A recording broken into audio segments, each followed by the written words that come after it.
andai saja boleh manusia sujud kepada sesamanya manusia, maka kalian istri saya wajibkan cium kakinya itu suaminya.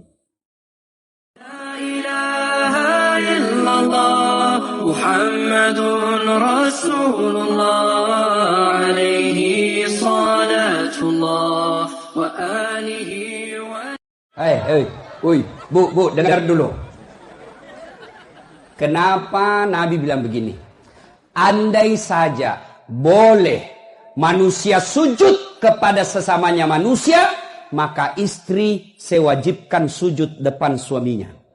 Dengar baik-baik, bukan Dasat Latif bilang, Bu. Nabi, andai saja boleh manusia sujud kepada sesamanya manusia, maka kalian istri sewajibkan cium kakinya itu suaminya.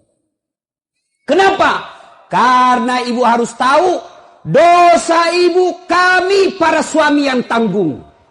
Beda kami laki-laki dengan ibu.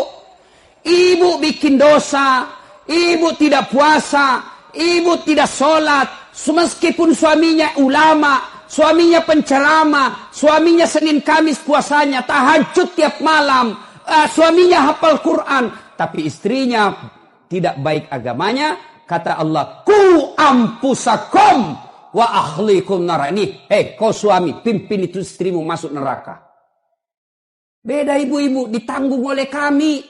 Laki-laki, suaminya tukang judi, suaminya pengedar narkoba, suaminya perselingkuh, suaminya pemakan haram. Tapi istrinya istrinya baik, rajin sholat, taat sama suaminya, perintah suaminya diikuti. Meskipun suaminya bajingan, tidak ada urusan. Suami masuk neraka. Nabi jelaskan kepada ibu. Bu, lihat ini. Kata Nabi, kalau bahasa kita. Bu, lihat ini 7 pintu surga. Tadkhulul jannati bisalam. Silahkan ibu pilih mana pintu surga yang ibu mau masuki. Itu enaknya jadi perempuan. Ditanggung dosanya sama laki-laki. Beda kami laki-laki. Ibu tidak tanggung dosa kami. Maka ibu-ibu, yang pertama tujuan suami itu bukan cari nafkah. Ibu yang perlu cari dari suami bukan mendidik yang utama. Tapi yang utama adalah cari ridhanya suami. Jangankan ibu keluar rumah. Senin Kamis saja diharamkan oleh Allah apabila tanpa izin suami. Saya ulang. Jangankan keluar rumah. Senin Kamis ibu puasa sunnah tanpa izin suami. Haram. Puasa itu. Contoh, pengantin baru. Suaminya cuti 3 hari. Istrinya langsung, bang, saya puasa Senin Kamis ya. Kata suaminya, saya sengaja cuti ini karena saya mau dapat jatah siang-siang. Tidak boleh ibu puasa tanpa izin. Ya? Jelas? Jelas ibu? Jelas? Dengar lagi. Ada orang bertetangga, marah ini tetangga, lapor sama Nabi. Apa pasalnya? Sakit ini bu tetangganya. Dia datang panggil anaknya, seorang perempuan. Bu, ibu mamanya lagi sakit. Datang ki pergi lihat ki. Apa kata ini ibu anaknya? Mohon maaf, suamiku pergi tugas. Saya dilarang keluar rumah sebelum suami saya pulang. Sakaratil maut ini ibunya. Datanglah ibu. Sudah sakaratil maut ibumu. Kau datanglah besuk dia. Saya minta maaf. Saya mau sekali tapi suami saya belum pulang. Akhirnya meninggal. Mau dimakamkan. Datang lagi. Bu. Sudah meninggal ibumu. Kau datang yang terakhir kalinya. Mohon maaf. Saya cukup berdoa. Kenapa? Suami saya belum pulang. Saya tidak berani tinggalkan rumah. Marah yang manggil-manggil. Dia pergi lapor sama Nabi. Ya Rasulullah. Tetanggaku keterlaluan. Dari sakit, sakaratil maut sampai meninggal. Tidak datang lihat ibunya. Saya 3 kali datang memanggilnya. Kenapa kata Nabi? Dia dipesan sama suaminya. Jangan keluar rumah sebelum pulang. Mendengar ini, apa Nabi marah? Subhanallah, Nabi justru menjelaskan. Alhamdulillah, diampuni seluruh dosa ibu yang meninggal. Karena punya anak yang taat sama perintah suaminya. Ada ibu-ibu Bayangkari begitu sih? Ada? Yang banyak saya lihat baru 10 menit pergi suaminya juga keluar juga dia apa? Dia tawaf satu komplek. Dia keliling satu komplek. Masya Allah. Ya, alangkah bahagianya kita suami pergi menjalankan tugas sebagai aparat negara. Lalu istrinya sholat duha 8 rakaat. Selesai sholat duha dia kirimkan SMS suaminya. Pak, jangan menghalalkan segala cara. Rezeki sudah Allah tentukan. Meskipun bapak kejar, kalau bukan rezeki bapak tidak akan masuk. Tapi meskipun bapak tidak kejar setengah mati, kalau rezeki bapak pasti masuk. Bapak jangan menghalalkan segala cara. Salam sayang selalu dari istrimu di rumah. Bahagianya. Itu suami kalau dapat SMS begini, Bu, dia kasih lihat itu semua di kantor di polsek. Lihat kau istriku, istri yang soleha. Pernah SMS begitu suaminya, Bu? Pernah? Paling SMS, jangan lupa singgah beli gas.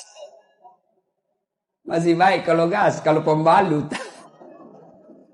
Saya pernah rasakan ini, Pak. Saya pulang takziah malam-malam, tiba-tiba mamanya SMS. Ustaz, habis pembalut. La haula wala quwwata illa billah. Saya singgah di warung, saya berdoa, mudah-mudahan tidak ada yang kenal saya. Begitu saya bayar, tiba-tiba ada ibu bilang, Ustaz beli pembalut. Langsung aku bilang, biar daripada saya melahirkan. Pak. Bapak juga jangan tipu suami istri. Pak. Jangan pernah nipu istri. Alasan rapat, ternyata pergi merapat. Saya dipanggil komandan, ini namanya istri kasihan kalau sudah lapor, komandan, iya Pak silakan lari. Ternyata pergi merapat. Pak, kadang saya ditanya, Ustadz kenapa pangkat golongan saya tidak bisa sekali baik Ustadz? Rezeki saya bilang bapak dosa sama istri. Gimana Allah mau bukakan pintu rezeki kalau orang yang setia menunggu bapak di rumah bapak khianati? Ya? Masih ingat waktu menikah? Apa kita ucapkan waktu menikah? Bapaknya bilang begini yang perempuan. Saya nikahkan engkau dengan anak gadisku ini dengan mahar tunai karena Allah. Siapa yang kita jadikan mahar? Siapa yang kita jadikan jaminan?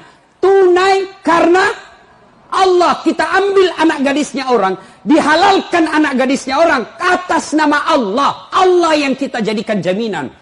Kapolres saja bapak jadi jaminan. Kalau bapak salah gunakan, dipindah bapak, Pak. Kalau perlu dipecat. Saya atas nama Kapolres ini diminta untuk, padahal itu bohong. Marah Kapolres, Pak. Apalagi Allah. Maka bapak kalau sengsara hidupnya, susah rezekinya, koreksi, mungkin bapak terlalu banyak mengkhianati istri. Gimana Allah mau bukakan pintu rezeki? Kalau istri suka marah-marah, bapak, kalau istri suka marah-marah, rumusnya diam. Jangan kalau istri marah minta penjelasan, lebih diam. Kalau perlu makan obat tidur. Karena itu perempuan kalau dia sudah marah dijelaskan, tidak jalan otaknya, Pak. Apalagi kalau dia bilang pokoknya sudah diam saja, Pak. Dijelaskan tidak masuk akal. Sudah dijelaskan tidak ungkit lagi 10 tahun yang lalu. Kenapa ini semua ini. Sudah lewat 7 tahun masih tidak ungkit-ungkit lagi. Pada dia bilang sudah berhenti mak. Bertengkar itu dulu. Maka lebih bapak minum obat tidur. Kalau dia ngomel, Pak, maklumi saja. Kenapa? Dengar baik-baik. Ada sahabat Nabi, waktu itu Umar bin Khattab presiden. Suka ngomel dan marah istrinya. Maka suaminya mau lapor sama Umar supaya dipanggil, dimarahi sama Umar, presiden.